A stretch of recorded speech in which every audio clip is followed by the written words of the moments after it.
Buenas noches, maestro. Buenas noches a todos y a todas.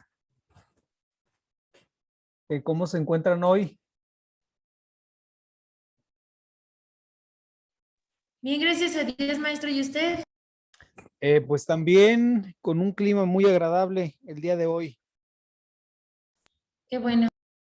Bueno, pues vamos a comenzar. El tema de hoy es interesante porque es hablar de los sofistas y los sofistas, bueno, pues todavía no los maestros sofistas, pero sí, los maestros del sofisma siguen presente en la vida social, más en estos tiempos de campañas políticas. Bueno, pues vamos a comenzar a ver si se encuentra Fátima. Del iPhone, ¿quién es? ¿Quién es la persona del iPhone?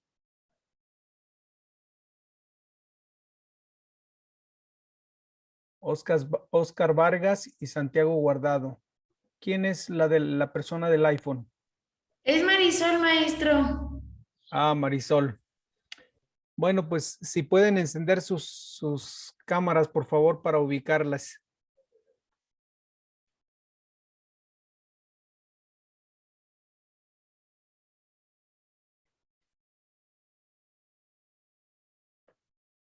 A ver, Alejandro León.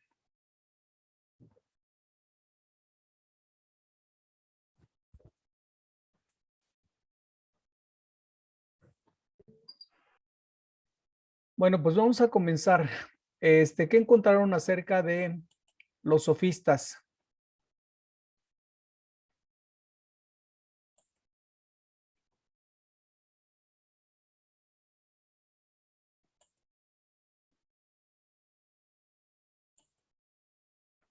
Adelante, ¿qué fue lo que encontraron?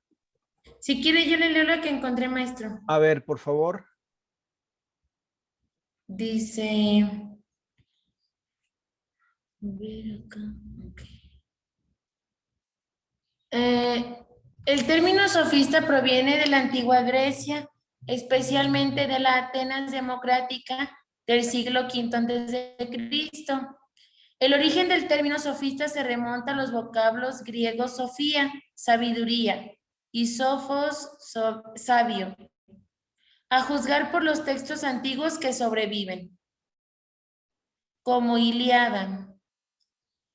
Por ejemplo, el término con el que se nombró a los 7 sabios de Grecia de los siglos séptimo y sexto antes de Cristo. Algunos de los sofistas de la tradición fueron Protágoras de Abdera, Gorgias de Leontinos, Pródico de Zeos, Hipías de Élide, Trasímaco. ¿Sí es así, maestro? ¿O Trasimaco? Trasimaco. Trasimaco de Calcedón y... Ok.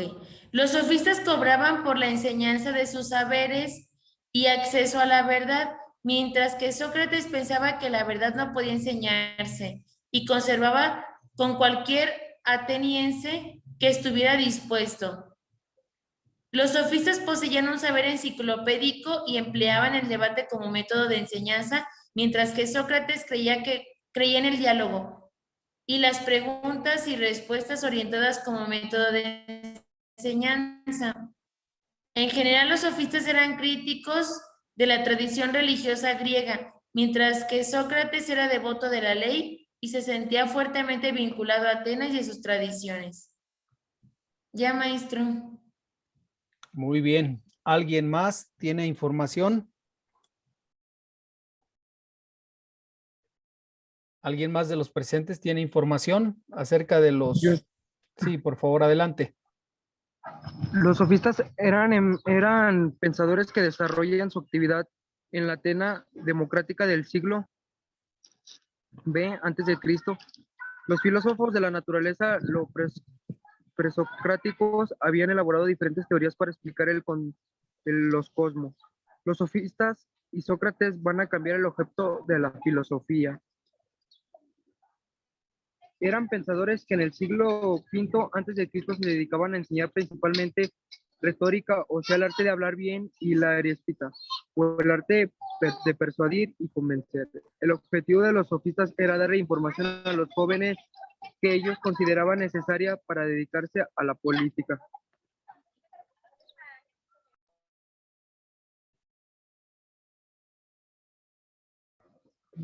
¿Algo más?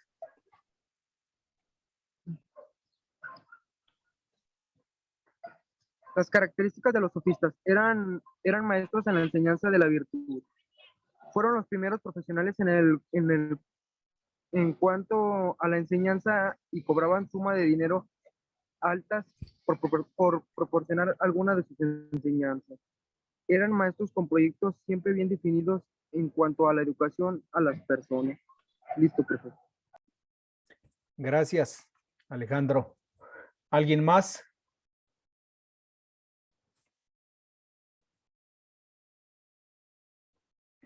¿Alguien más por ahí tiene información que pudiera proporcionarnos, por favor?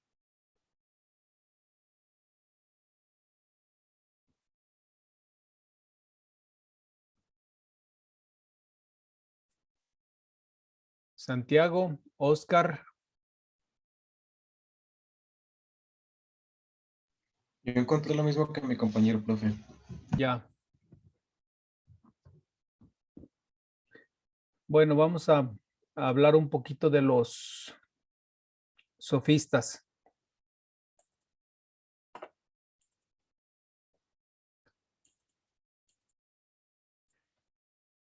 Como bien lo dijeron, el término sofista procede de un vocablo latino, sofista, aunque su origen etimológico más lejano se halla en la antigua Grecia. Se conoce como sofista al experto en retórica, es decir, a aquella persona que se expresaba correctamente y aparte de expresarse, bueno, pues impactaba su presencia en el público que lo escuchaba. Este sofista inicialmente se dedicaba a la enseñanza, lo que llamaríamos hoy ortografía, es decir, que las personas pudieran expresarse de forma correcta.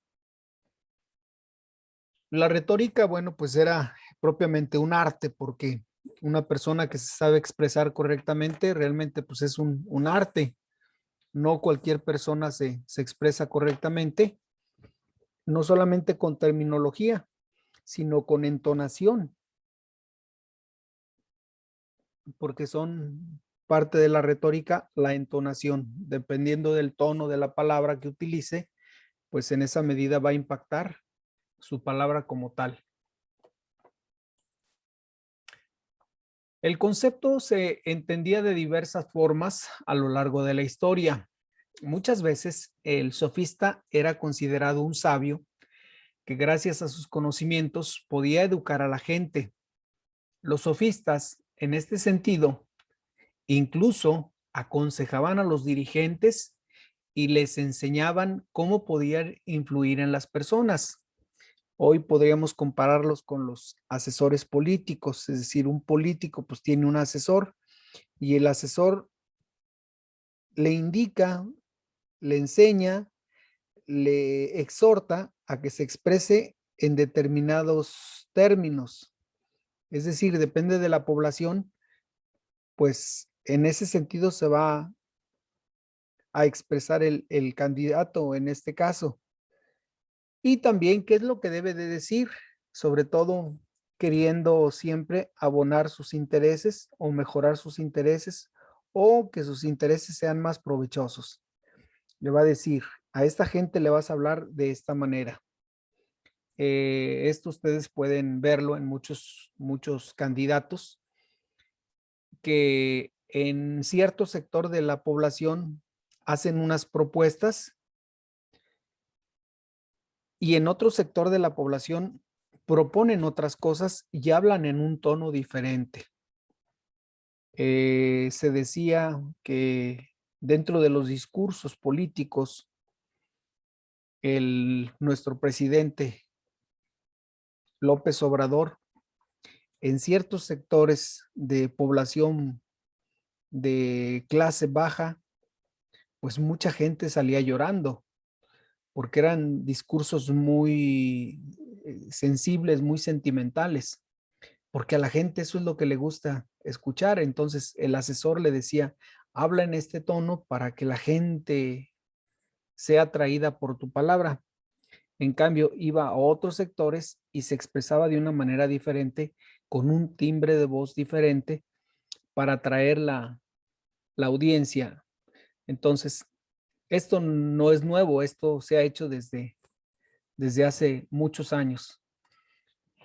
Y de aquí surge también otra rama de la ciencia que se llama mercadotecnia, es decir, a la gente qué es lo que le vamos a vender, diríamos los políticos. ¿Qué es lo que le vamos a vender?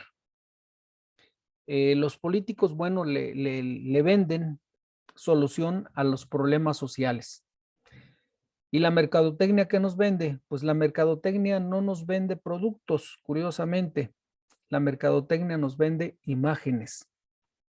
Y eso ustedes pueden constatarlo como ese anuncio de ya no sale, pero cuando salía, hasta que usé Portefino, me sentí yo mismo. Es decir, las cosas me vienen a dar personalidad a mí. La ropa, los perfumes, eh, los arreglos, los aromas, los mismos maquillajes, es decir, vienen a darme personalidad. O sea, no es mi persona la que exalta esos productos, sino son los productos que exaltan mi personalidad. Este es un poco lo que la mercadotecnia trabaja. Entonces, los sofistas pues hacían estas labores de convencimiento, buscando siempre pues un provecho económico, como bien lo decían inicialmente ustedes en su participación. Con el tiempo, algunos empezaron a acusar a los sofistas de arrogarse una capacidad para la enseñanza de virtudes. Pregunto, ¿cuál es la diferencia entre una virtud y un valor? Porque hoy en día nuestra población habla de valores.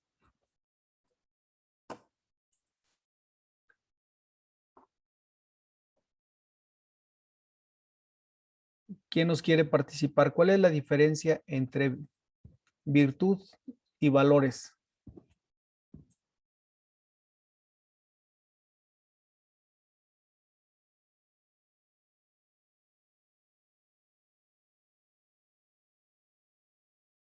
Maestro, bueno, yo quiero opinar. Adelante. Mire, por ejemplo, bueno, yo entiendo así como que la virtud, bueno, el valor como que los adquieres en casa o tal vez en la escuela o en algún lugar en específico y los vas trabajando y de hecho pues son muy familiarizados, le digo, desde que eres pequeñito, tal vez el respeto, la responsabilidad, pero la virtud, bueno, siento que eso ya como que es algo más, pues más interno, que es de tu persona. Y que, por ejemplo, si quieres estar en la virtud, pues tienes que estar trabajándolo interiormente. Y pienso que ya tomas más conciencia de eso cuando ya eres un poco, pues sí, cuando ya eres mayor de edad. Se habla Entonces de, ya es, ¿mande? se habla de virtudes teologales.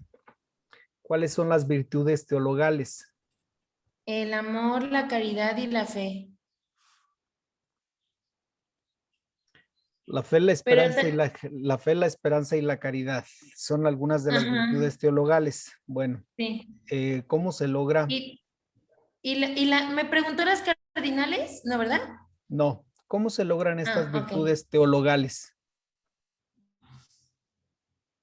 Pues se trabajan en el día a día. Es decir, la virtud es el ejercicio constante de la perfección de esa virtud, de ese ejercicio. Por ejemplo, la oración. Sí. Pues la oración se logra a través de un ejercicio constante. No es de que yo soy muy piadoso y ya se me dio la oración. Profe, Es algo, sí, lo escucho. de las virtudes teologales son los ámbitos que Dios infunde en la inteligencia y la voluntad del hombre, ¿no? Es correcto. ¿Cuáles son esas?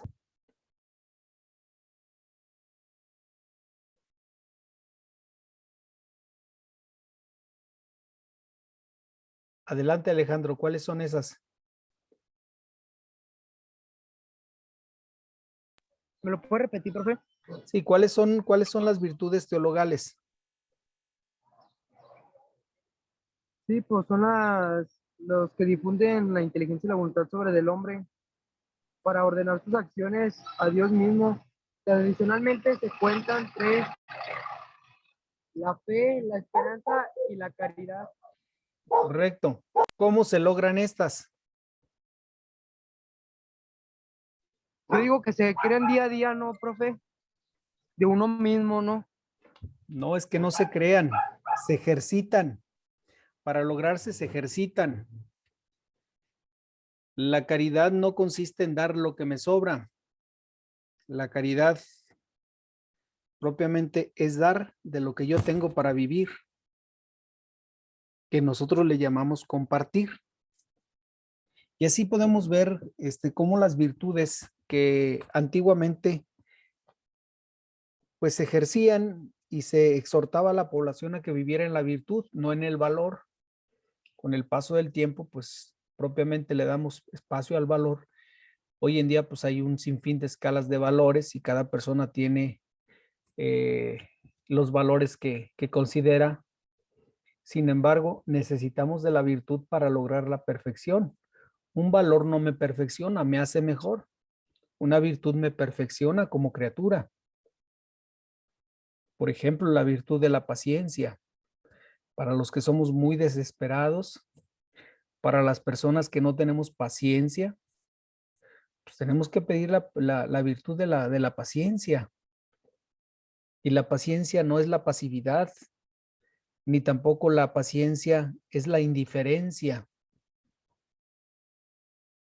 La paciencia es esperar el momento para todo. De ahí vienen algunos dichos. No por levantarse más, ¿cómo dice el dicho? Se me fue ahorita el dicho. Eh, no por amanecer, no por levantarse más temprano, amanece más temprano o algo así. A ver si alguien se lo sabe, el dicho. No por madrugar, amanece más temprano. Es decir, tenemos que ser pacientes. Entonces, la paciencia es una virtud. La escucha es una virtud. La caridad es una virtud. El amor es una virtud, etcétera. Entonces, tenemos que trabajar más en la virtud para perfeccionarnos como criaturas, no para ser mejores en la sociedad. Por eso una de las luchas no tiene que ser con el otro. Jamás debemos estar en competencia con los otros. La competencia tiene que ser conmigo mismo. Yo tengo que buscar mi propia perfección. Esto es lo que nos exhorta la virtud. Por eso vuelvo a repetir, los antiguos insistían mucho en el ejercicio de la virtud. Nosotros insistimos mucho en el ejercicio del valor, pero el valor nos hace mejores ante los demás, o por lo menos nos hace ver bien ante los demás. Y la virtud no, la virtud me hace ver mejor a mí mismo. No sé si me explico o los confundo más. No, porque sí, entiendo. Bueno, entonces vamos a continuar. De esta manera comenzó a calificarse como sofista a quienes apelaban a los sofismas para desarrollar su razonamiento y convencer a los demás. Es decir, ya no hablo yo con el fin de hacer el bien, sino hablo con el fin de convencer. La labor del sofista es convencer. La labor del político o del candidato político es convencer a la gente. Y esto, pues como los antiguos sofistas, pues muchos de los sofismas que utilizan o muchas de las palabras que utilizan los políticos son meras falacias, es decir, son mentiras. Hay muchas propuestas que dan como solución a la población y ustedes si lo analizan, pues es imposible de llevar a cabo. Enuncien o enumeren o mencionen por alguna propuesta de algún candidato que ustedes hayan escuchado en este tiempo de campañas, que ya cerró la campaña, esperando la votación el día 6. ¿Qué propuestas han escuchado de algún candidato? Por las mismas de siempre, profe, pura corrupción. Bueno, ese es el punto de vista que está usted catalogando a los gobernantes, pero ¿cuáles propuestas de algún candidato ustedes recuerdan? Mejorar el sector calzado ¿Qué propuesta ha habido y de quién, si recuerda? de Ricardo Sheffield. ¿Qué dice el señor Ricardo, el candidato a la alcaldía de León? ¿Qué dice? Mejorar el sector calzado para mejorar la economía. ¿Dice cómo lo va a lograr o simplemente lo propone? Pues al momento no he estudiado bien esa propuesta, pero creo que sí lo ha dicho. Muy bien. ¿Alguna otra propuesta de otro candidato?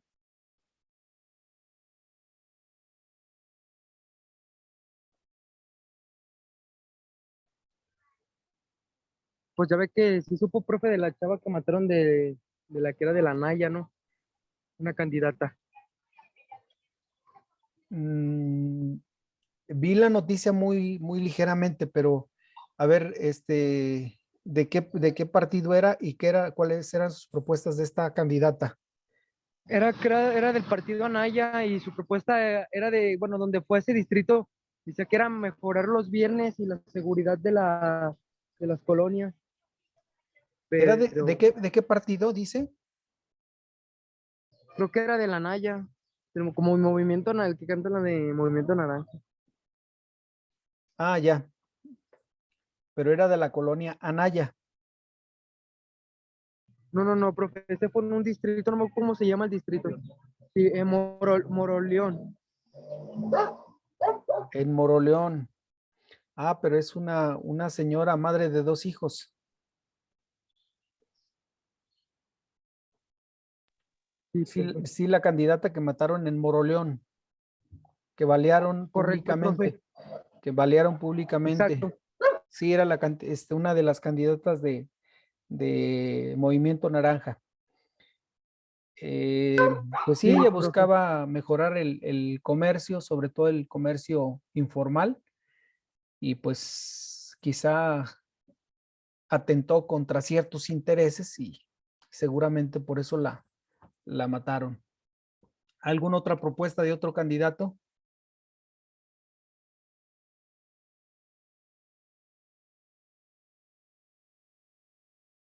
Pues las más fuertes ahorita en Guanajuato son las de seguridad, profe. Yo, maestro, Pero, yo tengo otras. a ver, Bueno, yo encontré, pones de varios partidos, pero ya dijeron, ya dijeron de Morena. Ay, no escuché bien. Bueno, del PAN, bueno, la candidata está diciendo que reactivar urgentemente la economía de la ciudad y ofrecer ayuda a los micronegocios, servicios médicos accesibles, incrementar rutas express para una mejor movilidad de los ciudadanos, equipar a la policía y mejorar sus salarios, crear delegaciones para ofrecer servicios más rápidos a la población. Eso es lo que hasta ahorita lleva, bueno, ella, maestro. ¿quién es Alejandra? Sí, Alejandra Gutiérrez. Ya. ¿Cuál de estas propuestas usted considera factibles? ¿Que me parecen bien? No, que se pueden realizar, se pueden llevar a cabo. Mm, pienso que la de... Ay, maestro. Pues podría ser, yo creo que lo primero, servicios médicos accesibles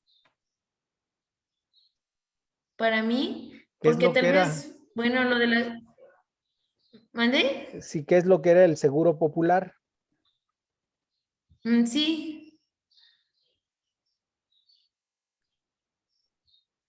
Sí, porque los demás pienso que, bueno, no sé, yo creo, bueno, todo se lleva su tiempo, pero pienso que llevaría un poquito menos de tiempo eso. Muy bien, entonces, dense cuenta que la propuesta puede ser muy sencilla. Lo complicado es cómo van a llevar a cabo esa propuesta. Pero si ustedes lo analizan, nosotros la población no nos preguntamos cómo lo va a realizar.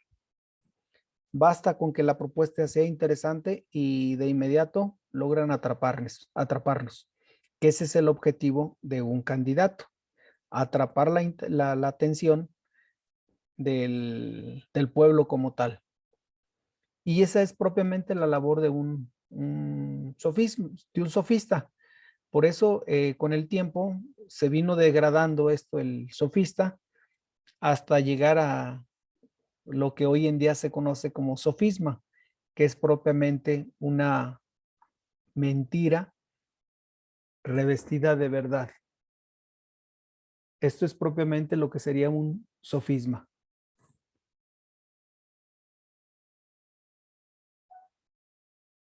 Por eso, un sofisma es una falacia, algo que en apariencia se presenta como válida, aunque en realidad resulte falsa. ¿Hasta aquí alguna duda?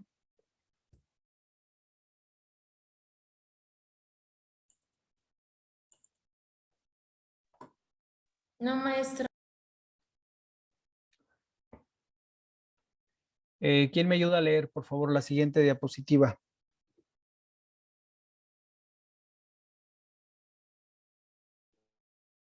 Yo, maestro. Adelante, adelante. Puede decirse, en definitiva, que la noción de sofista cambió con el paso del tiempo. En un principio, el sofista se dedicaba a la enseñanza y la instrucción. Sin embargo, a partir de las posturas de Platón, Sócrates y otros sabios, comenzó a asociarse a los sofistas al engaño. Así se llegó a la definición de sofista como aquel que, empleando sofismas y falacias, engaña a las personas y hasta obtiene un rédito de su capacidad para confundir al otro a través de sus argumentos.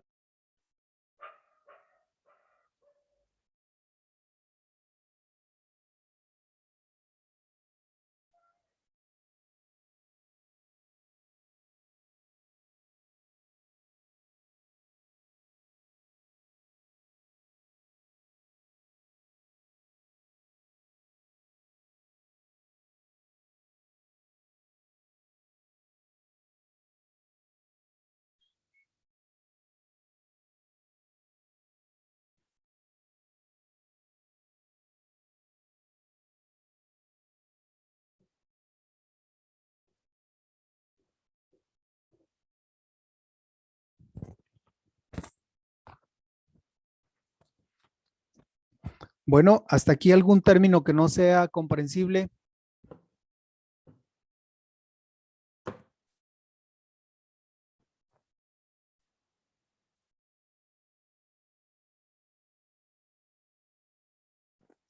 ¿Algún término que hasta aquí no sea comprensible? No, maestro. Bueno, Las falacias, ¿qué son, maestro? falacia es, en términos llanos, es mentira. Oh, Si una falacia, pues es una mentira. Es como decir una mentira revestida de verdad.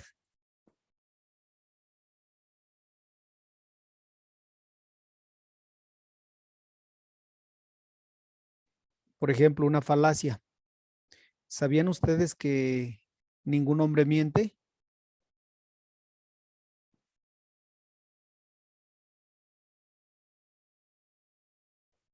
Es una falacia, porque también los hombres mentimos. ¿De acuerdo?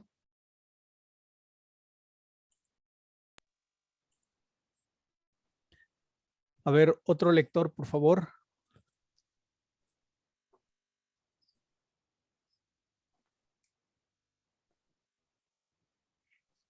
Otro lector de los presentes.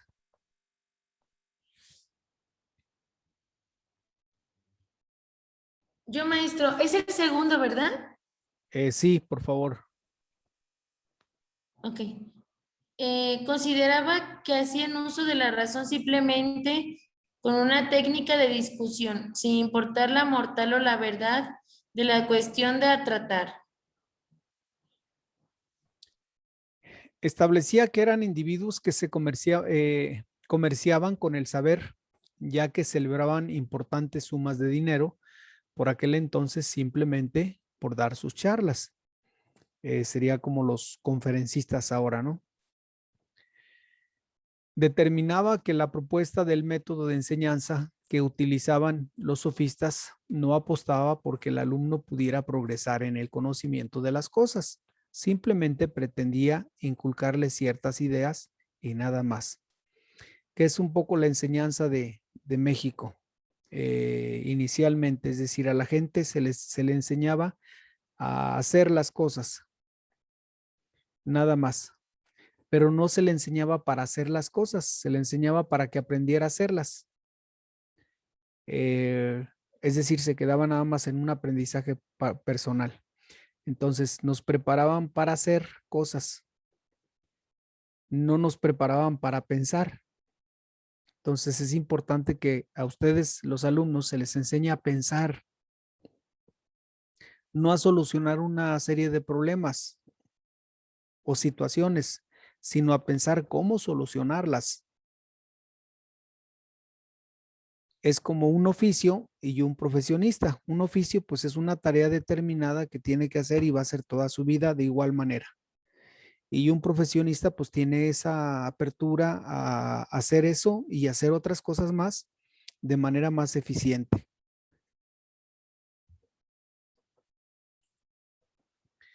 A pesar de todos los ataques que recibieron muchos, fueron los sofistas que adquirieron cierta prestancia y relevancia. No obstante, entre los más significativos se encuentran los siguientes. Aquí serían los más representativos. Por ejemplo, Protágoras de Abdera, que fue uno de los más importantes gracias a su excelente cualidad y habilidad con la retórica. Fue amigo de Sócrates y de Pericles. Fue uno de los que cobraban precios más elevados por dar cuentas de sus conocimientos, y Platón dijo que era el inventor del sofisma profesional. En sentido peyorativo, diríamos el profesional de la mentira. Hipias de Élide, que destacó por ser contemporáneo tanto de Sócrates como de Protágoras, por disponer de una memoria prodigiosa y por ser el inventor de la cuadratriz y de los llamados sistemas mnemotécnicos, es decir, la elocuencia, pero también la memoria. Hoy en día con esto del celular y algunos medios que en vez de despertarnos la memoria nos la van opacando. El celular, por ejemplo, pues nos ha quitado mucha memoria. Acuérdense que antes la gente manejábamos 5 o 6 teléfonos de memoria rápidamente, a veces hasta más. Y con el tiempo, bueno, pues nos hemos vuelto flojos en ese sentido. Y si traemos el celular, pues marcamos. Y si no traemos el celular, pues ya ni marcamos porque no sabemos el número. E incluso todavía hay personas que ni siquiera su número se graba, ¿no? Para que se den cuenta cómo la memoria cada día la vamos utilizando menos.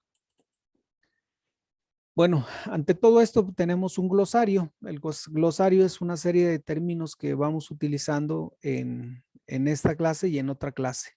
Vamos con el glosario. ¿Quién nos ayuda con el primero, que es la retórica?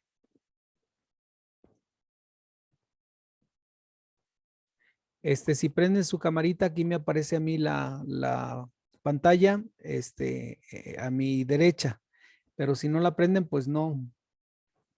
A ver, vamos a comenzar con Alejandro. La retórica, por favor. ¿Cómo, profe? ¿Qué es la retórica? Ah, permítame.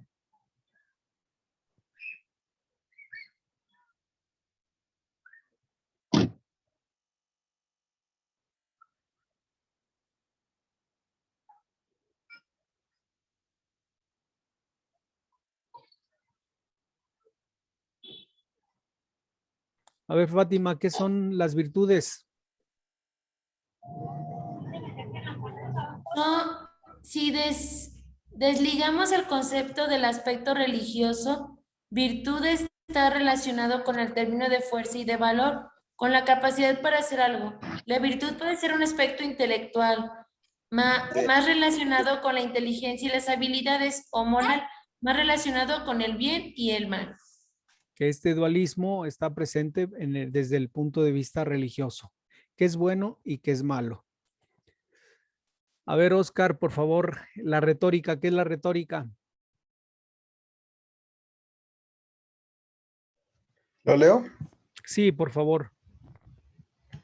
La retórica es la disciplina transversal a distintos campos de conocimiento que se ocupa de estudiar y de sistematizar procedimientos y técnicas de utilización del lenguaje, puestos al servicio de la finalidad persuasiva o estética añadida a su finalidad comunicativa. La dialéctica, la del iPhone, ¿quién es la del iPhone?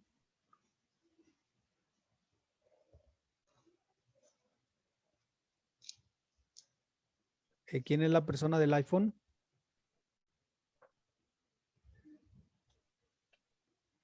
¿Ya no está la del iPhone? Sí, profe, mande. De su nombre. Marisol. A ver, Marisol, por favor, ayúdeme, por favor, ¿qué es la dialéctica?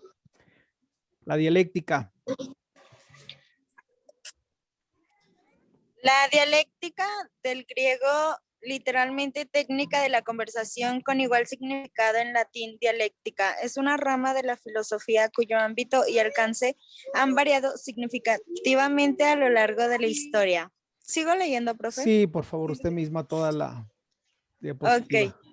Sofisma. Se conoce como sofisma al argumento o raciocinio falso formulado con la finalidad de inducir al adversario en error. Falacia. Falacia es un argumento que parece válido, pero no lo es. Algunas falacias se cometen intencionalmente para persuadir o manipular a los demás,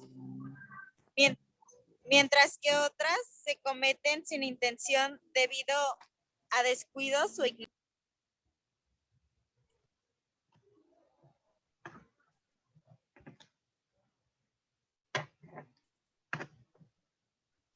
Y vamos por la última, Santiago.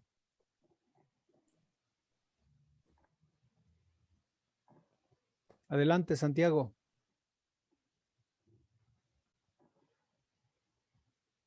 No está Santiago. Bueno. Prodigiosa, que resulta sorprendente y causa admiración por tener cualidades excepcionales y por sobresalir dentro de su género. Cuadratis. La cuadratis o trisectriz de Hippias es una curva que se crea mediante un movimiento uniforme, uno de los ejemplos más antiguos en una curva cinemática creada a través del movimiento. Mnemotécnicos. Una regla mnemotécnica es una oración corta y fácil de recordar que ayude de manera artificiosa a relacionar palabras con el objetivo de memorizar los conceptos con mayor facilidad. Y por último, razonamiento. En sentido amplio se entiende por razonamiento a la facultad que permite resolver problemas, extraer conclusiones y aprender de manera consciente los hechos, estableciendo conexiones causales y lógicas necesarias entre ellos. Y la última, pues gracias.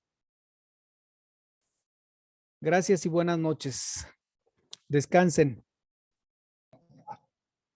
Gracias igualmente. La próxima semana tenemos examen. Por favor.